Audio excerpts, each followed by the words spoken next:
My name is Marisa. This is my story. It could be your story too.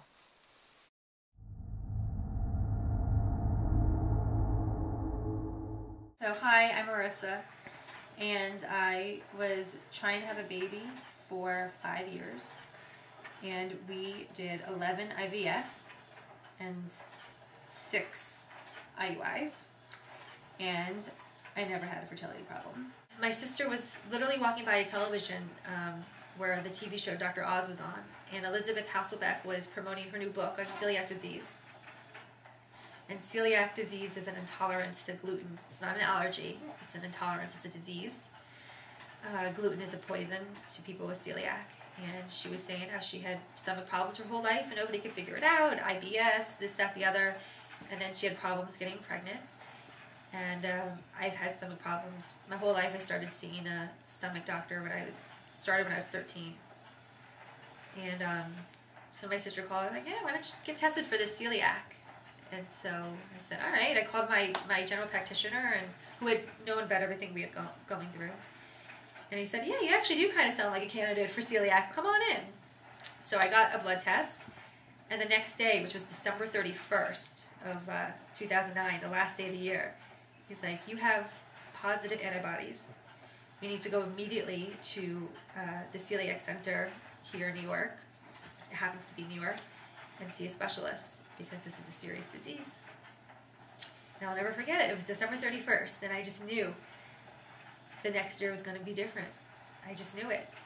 And 8 days later, I had a meeting with the doctor, and just hearing our history, she said, this might be your problem.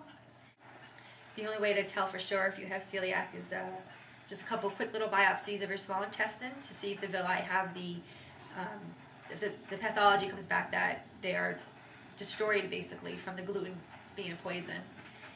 She said, you don't have a fertility problem. You have celiac disease. So celiac disease can manifest itself in a person's body in many different ways. It's not just a traditional thought that if you have stomach issues, that can never even show up. You can have what's called silent celiac, which was partly what I had. You can have random things happen to you, a specific type of rash that usually dermatologists can't figure out, and that could be anywhere in your body. Migraines, extreme fatigue, weight loss, and most importantly, it can affect any organ in your body, your liver, your kidneys, your brain, and also your blood. You have a much higher incidence of blood cancer. So if you are having these symptoms with your liver, your kidney, and you go see a liver doctor or a kidney doctor, they're going to treat those symptoms, and they're not going to treat the disease, and you're just going to get sicker and sicker and sicker.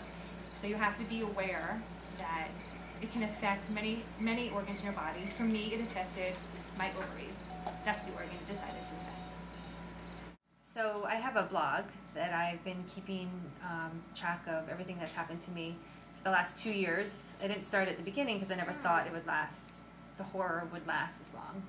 And because of the blog, I know of 3 women, and I'm sure there's more, but I personally know of 3 women who had unexplained infertility and other issues, and they went and got tested for celiac disease, and it was positive. And they are now all 3 starting fresh IVF cycles in a few months once they go gluten-free.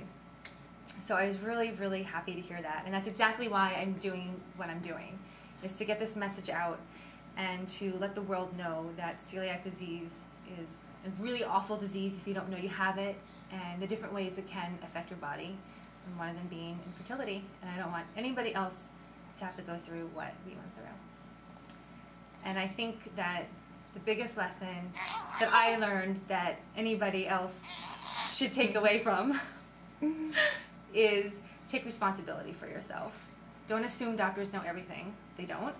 I know we feel that confidence at times, but you need to be responsible for yourself. If you feel in your gut something is wrong, or you're being treated in a way that maybe you shouldn't be, state your mind. And she's stating her mind, and on that note, thank you very much for your time. What doesn't kill you makes you stronger.